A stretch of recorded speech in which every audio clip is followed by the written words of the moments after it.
Hi everybody, good to see you. Today we'll be talking about some of the effects of mass media. Now obviously we've only got about 40 minutes to do this. I would love to take a week and a half to do this, so I'm going to talk about two of the major effects that have been researched and studied, and then on your own you can certainly go do more because it's just absolutely a very interesting area to study. It's kind of like medicine. Periodically we will have new vaccinations that come out or new medications that hit the market. And then sometimes, perhaps 10, 20 years down the road, there are suddenly lawsuits and people say, if you ever used this and you ever had a heart attack, or if you ever used this and you had issues with breathing, then there's this gigantic lawsuit that occurs against the company. Well, in many respects, the same is holding true for mass media. You've had situations where people come and say, hey, I think that if you use the cell phone a lot, you have a tendency to perhaps get some ear cancer, right? Because you're holding the phone a lot, and so you have ear cancer. And then in a couple years, the research shows, no, that's not necessarily true. So what we're dealing with here are some of the impacts of mass media, some of the slightly older forms. You'll see when we get there, a lot of this is on television. You say, well, Mrs. Morris, isn't that antiquated? Well, the bottom line is we haven't had the internet around for 20 years to see what will be the final outcomes. I have heard some physicians and some in the medical community say, for example, it's going to be interesting to see what happens with Ritalin. You know that 80% of the market for Ritalin is in the United States, and I find that very interesting. I think there are children who definitely need Ritalin, and I think that unfortunately sometimes we just give it very, very quickly. What I've heard some physicians say is it's going to be interesting to see what happens in 20 years. How is this medication that is meant to help children stay in control? How is this going to impact their livers perhaps in 20 years? How is it going to impact their pancreas in 20 years? Those are somewhat unknown. So the theories that we're going to deal with today are theories that have been tested, have been retested, and we'll see some of those impacts. And I think then we can expand some of that research into the impacts that probably will hold true for the internet and perhaps for cell phones and etc. All right? Remember, hey, we started off early with this one, didn't we? In our field, we want to be able to make generalizations about the way people communicate and then the effects of the communications. Because if we can make some generalizations, if we can find some baseline situations, there is the tendency to be able to say, then perhaps this is the best way to communicate. When we're dealing with mass communication, Marshall McLuhan is just a key name. He is oftentimes known as the granddaddy of understanding how technology was really being used. And he was really, in many respects, he is viewed as being a real cornerstone for understanding the research of media. And if you look at the dates of his life, you recognize how far ahead his understanding really was, because he passed away in 1980. That was well before we had the mass usage of cell phones and well before we had the mass usage of Skypes in the homes. Today my daughter called from Argentina, and that was wonderful to be able to see her, but that would not have been the case in 1980. Marshall McLuhan could not have picked up his phone and called through a video camera, talked to somebody in Argentina. But listen to what he asserted, listen to what he understood, and I think you'll find that he has real basis for what he discussed. Right? And he talked about technological determinism. He was known as, please mark this down, the oracle of the electronic age, even back in the 60s. And again, look at what we had in the 60s. Really limited as far as we were concerned. You didn't have home computers.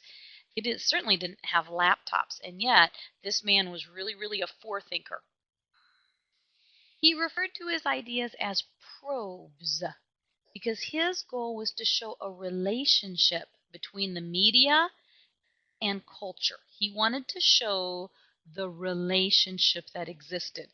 And he said, I don't have to discover the link, or I'm sorry, he wanted to discover the link He didn't have to just simply prove them. Okay, so he found great satisfaction in discovering the links, not just improving the links.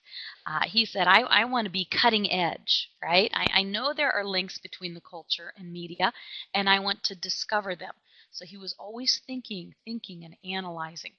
For example, obviously, during McLuhan's lifetime, born in 1911, he would have been able to understand that World War I and World War II coverage would have been much more.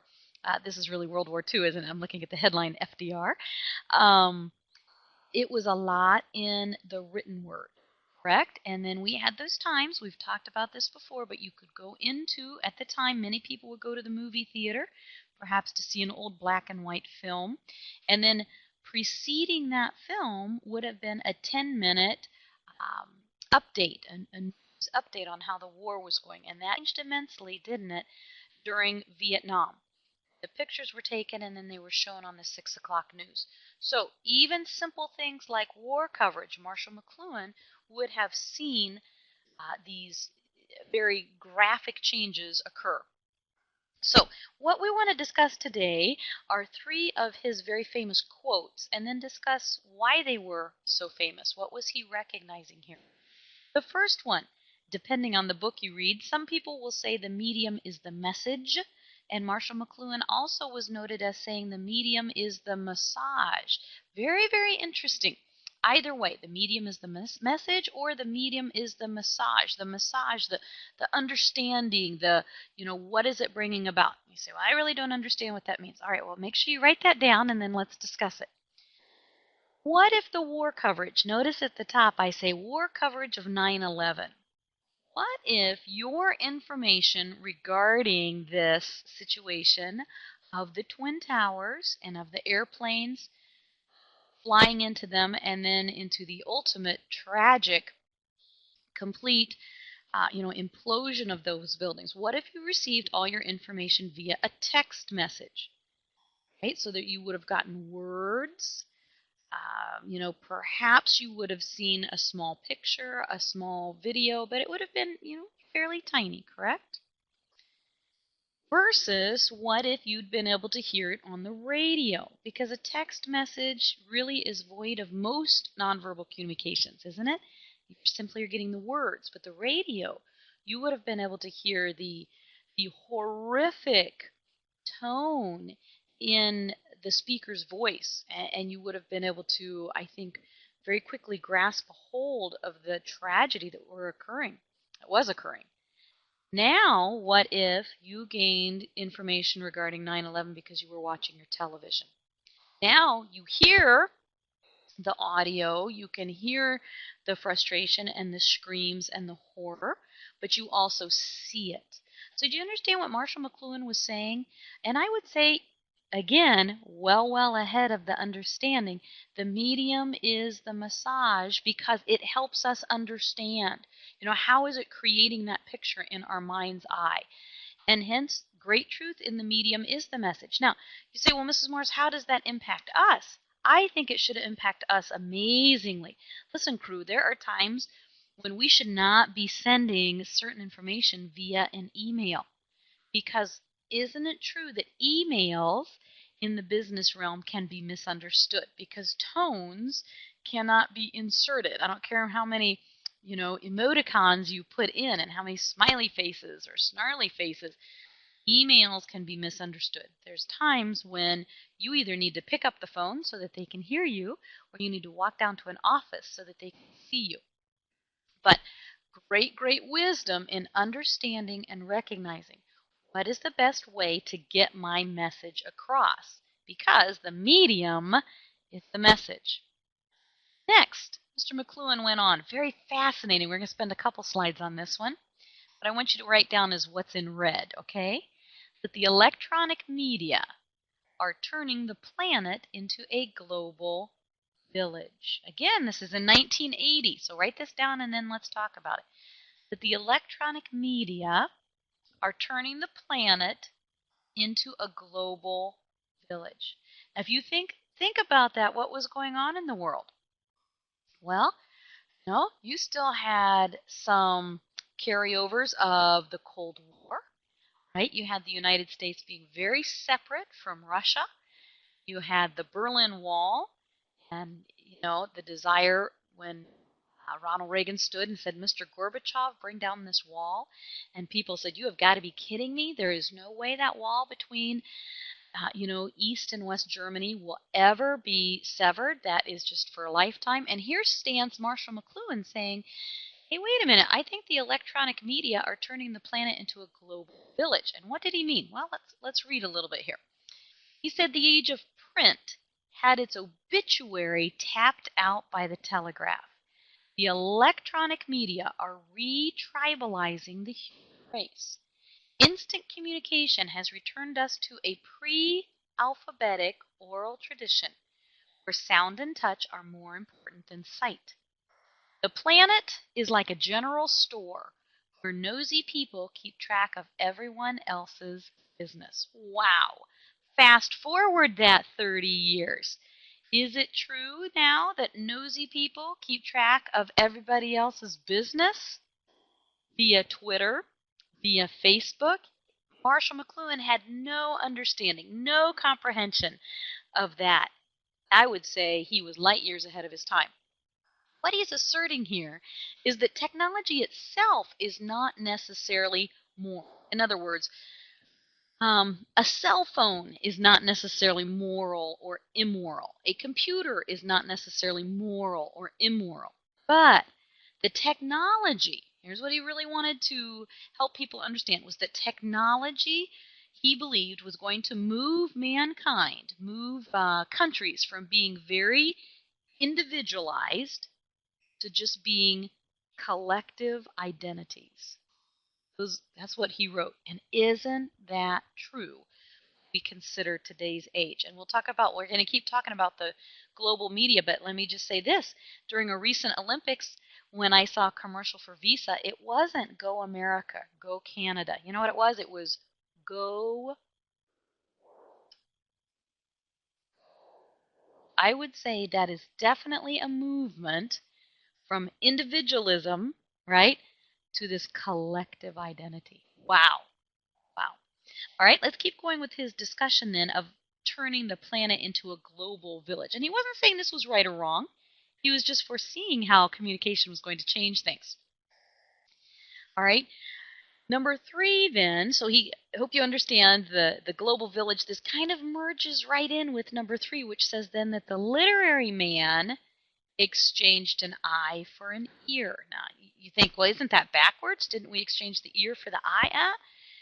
Let's talk this through, and I think you'll understand it. That a literary man exchanged an eye for an ear. We've talked earlier in their semester about oral cultures, right? Those cultures that passed a lot of things down, not because they wrote them down, but because they spoke them, right? One generation to the next generation to the next generation, and it was the oral communication that kept culture going. So notice what McLuhan is asserting. That in tribal villages, the senses of hearing and touch and taste and smell were developed far beyond the ability to visualize. The ear was king. Hearing was believing. The tribal life was based on acoustics. Why? Well, if you were in a typical village back in the 1800s, say, in Haiti, there is a large possibility that you might never go beyond the boundaries of your village unless you were just doing some hunting or something like that. So what would happen? You didn't see a lot of things in other tribes, but you might hear the stories. Perhaps somebody goes to visit and your tribal leader came back to your village and said, "Here's what I heard. Here's what I understand. Here's what I was told." So the ear became so essential, and they really just learned to listen, and they really gave credence to the words of those in authority. Well, then what happened? So here's our picture of some early writings, right? And McLuhan said when letters were invented, the phonetic alphabet fell into the acoustic world, installing sight into the head of the hierarchy of senses. In other words, once we started having things like Gutenberg's printing press, what happened? Well, people had the ability now to use their sight. And as they learned to read and as they were capable of getting books, remember we talked about why magazines got that big printing break, because the Senate recognized that magazines could help with literary, building literary hands of people. Okay? Okay, so what we've talked about is how the postage stamps, correct, were dropped so that we could get more people reading across America, and they used magazines in order to tell some stories. So imagine what it was like prior to the printing press, when people could never see things. And then the printing press allowed for the expediting of works for the common man. It wasn't as necessary anymore for scribes to just by hand copy everything. But now there could be a quote unquote mass production, which put the learning into the hands of the common people. The alphabet established the line as the organizing principle in life. Now think of the difference, how this would have gone from an oral society to a literary society. I don't follow you, now that we have the printing press, now means I don't think you're logical. Instead of, I will not follow in your footsteps, right? If we were in a tribe and I were to say to you, I don't follow you, you might think, well, if I turn around in the jungle, she won't be there. The alphabet fostered an emergence in math, in science, in philosophy. Life became based on seeing, not on hearing and listening. All right, so we've now moved kind of out of the oral tradition, correct? Now people say, I want to learn, and perhaps I want to learn it on my own. I want to be able to pick up that book. I want to be able to pick up that magazine. I want to do the research on my own. But what has happened? Well, McLuhan says, you know what? We've gone almost full circle now. Because because of technology, there's little reading and there's far more viewing. And we are going back to becoming an oral society. That's what Marshall McLuhan was saying. Think about that for a little bit. Do you agree? You disagree? Let me ask you this. How many books have you read in this last year? How much have you gained your information simply because a teacher told it to you, or because you heard it on the news, or because you made a very quick scan of Wikipedia? Okay? In other words, it's not bad to listen to your parents, not bad to listen to your friends. There's nothing wrong with getting news off the internet. But folks, you have to push yourself. We must be very, very careful that we are not just so bent on being entertained that we fail to just stop and force ourselves to read and to think. Oh, do you think he was right? The literary man has exchanged an eye for an ear.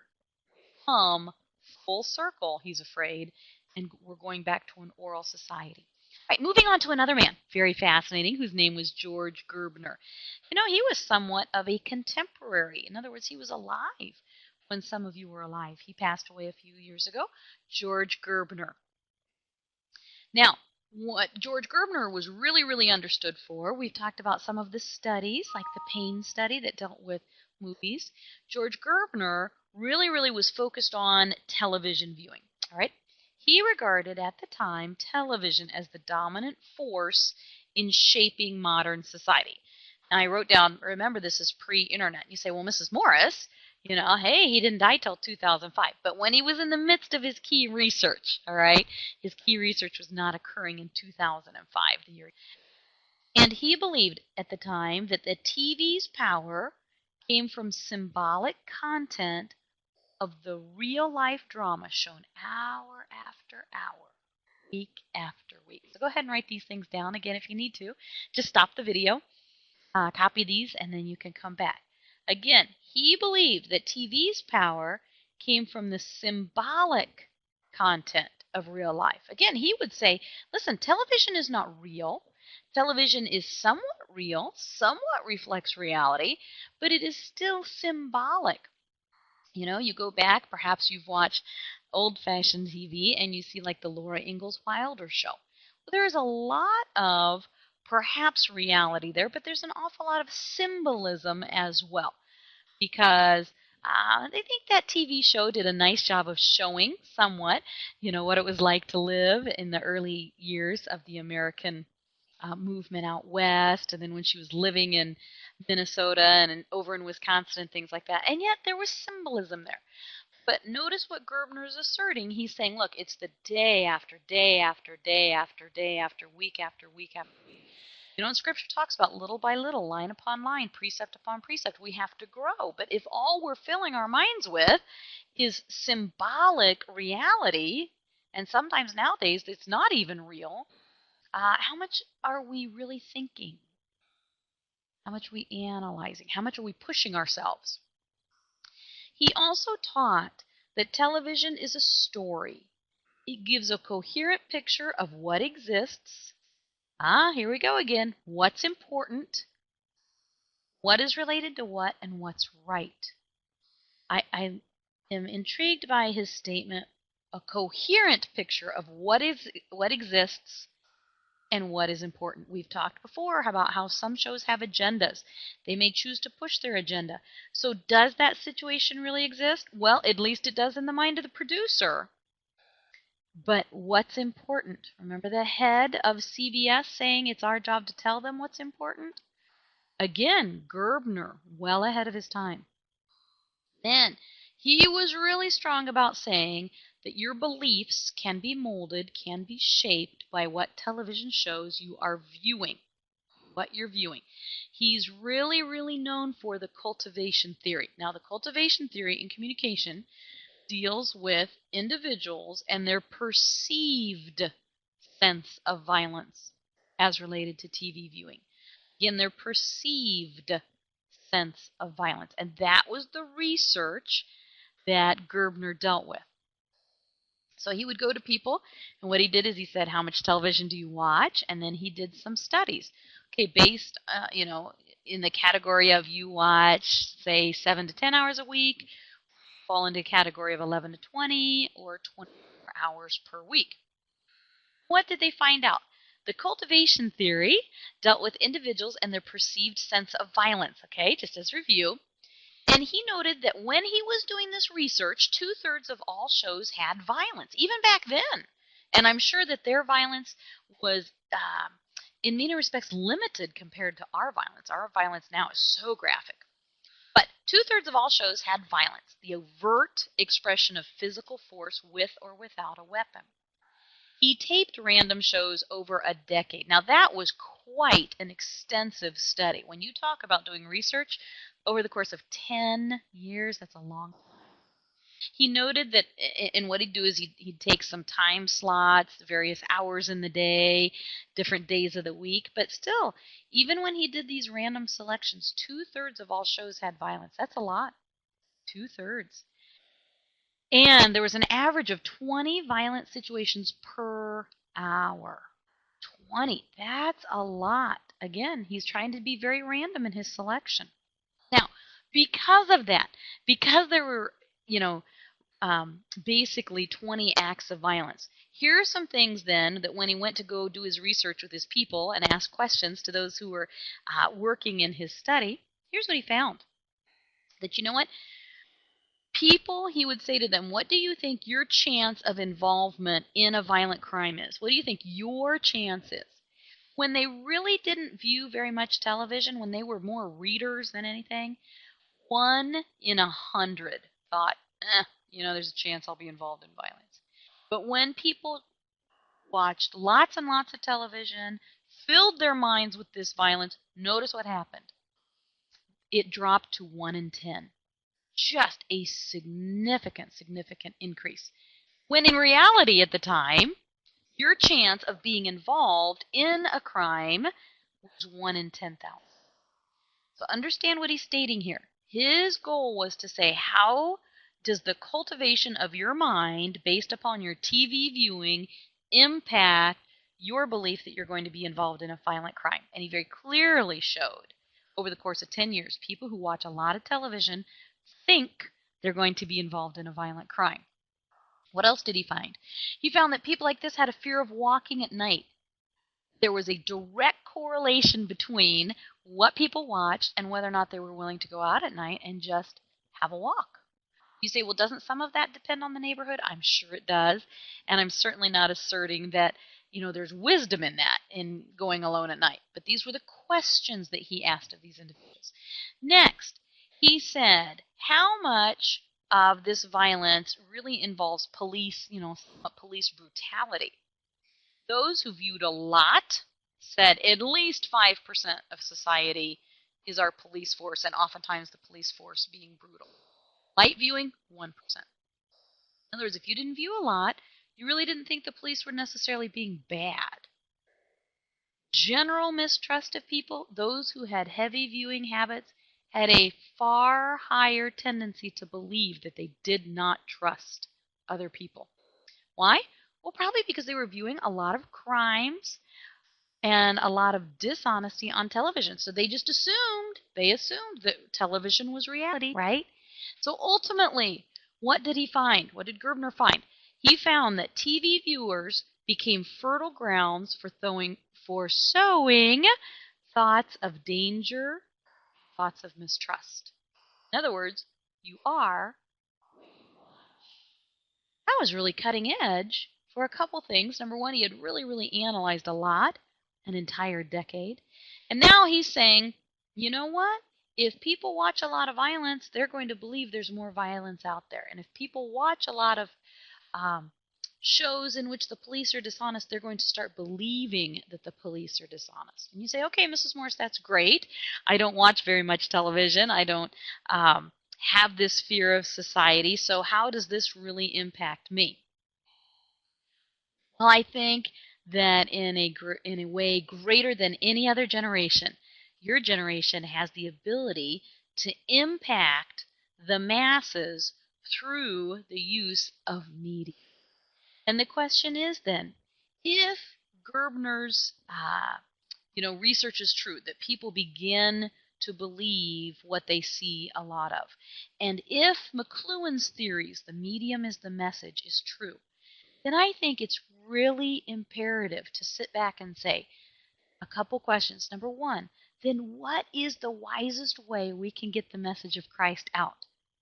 It is important to be doing inviting people. It's important to be, knocking on our neighbors' doors. Don't get me wrong. I think you can't, ever make exceptions for that human relationship. But how are we globally impacting through the use of media? That's just huge. That's huge. And number two, then, how can we be even more effective at it? If we've got some means of transmitting some radio, how can we do it better? How can we do it stronger? Because God has given us tools in an amazing way to be used for His glory to spread His word. That is going to be fun to watch your generation really tackle. All right, that's it for today, folks. So have a good and godly day. Of what lasting value is a good day if it's not also godly? We'll see ya.